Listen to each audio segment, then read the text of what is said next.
Hey, let's talk about making wishes. Whether it's a New Year's resolution or blowing out candles on a birthday cake, we seem to talk about wishes all the time. But today, we're going to dive deep into a concept that is arguably much more powerful. It is called a vow. It might be completely different from what you and I usually think. When we say, I want to make a vow, what does that actually mean? Is it just a hope? Or is there actually a much stronger force hidden behind it? Listen to this. Ancient wisdom gives us a very different answer. It says a vow is not some vague, ethereal thing. It is more like a seed. Think about it.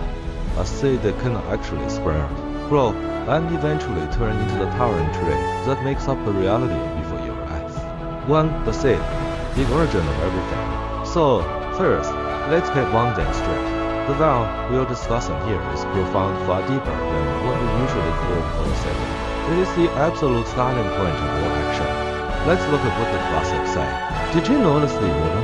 It says that before all those amazing merits and achievements can appear, a great vow must first be born.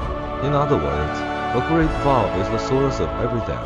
It is the beginning, to the blueprint, how reality grows.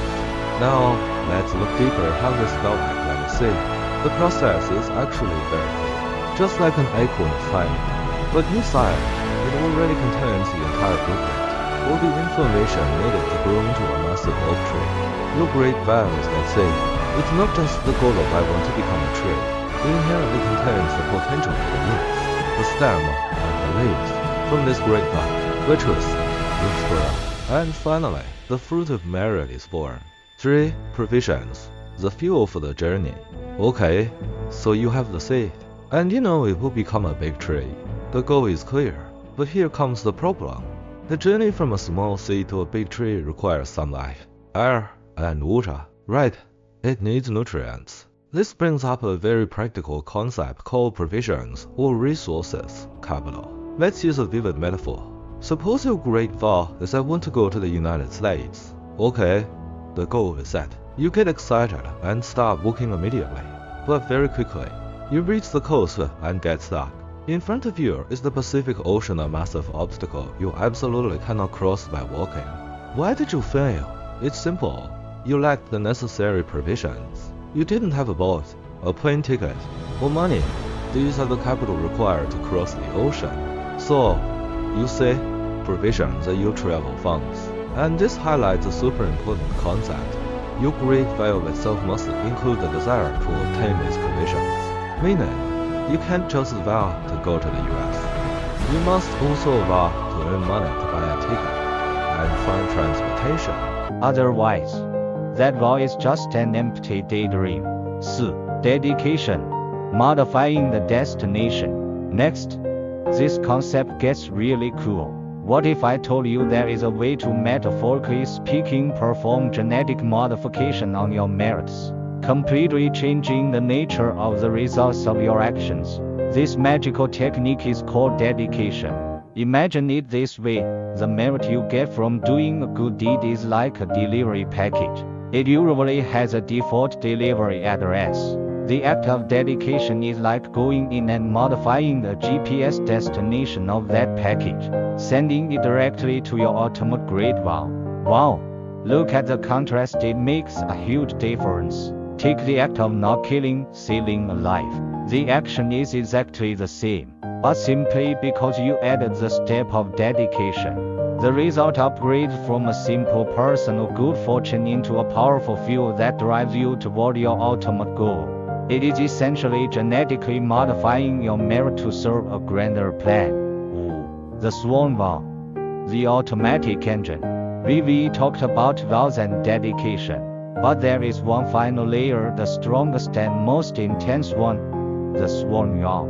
The keyword here is swear.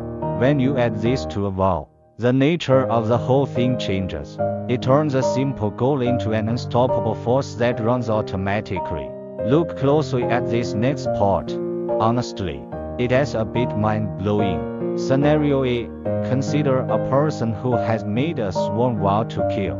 Even if he never actually kills a single sheep, his mind will continuously generate negative karma. Scenario B. Conversely, consider a person who actually kills 000 sheep but has no sworn vow. He only generates karma at the specific moment of the killing.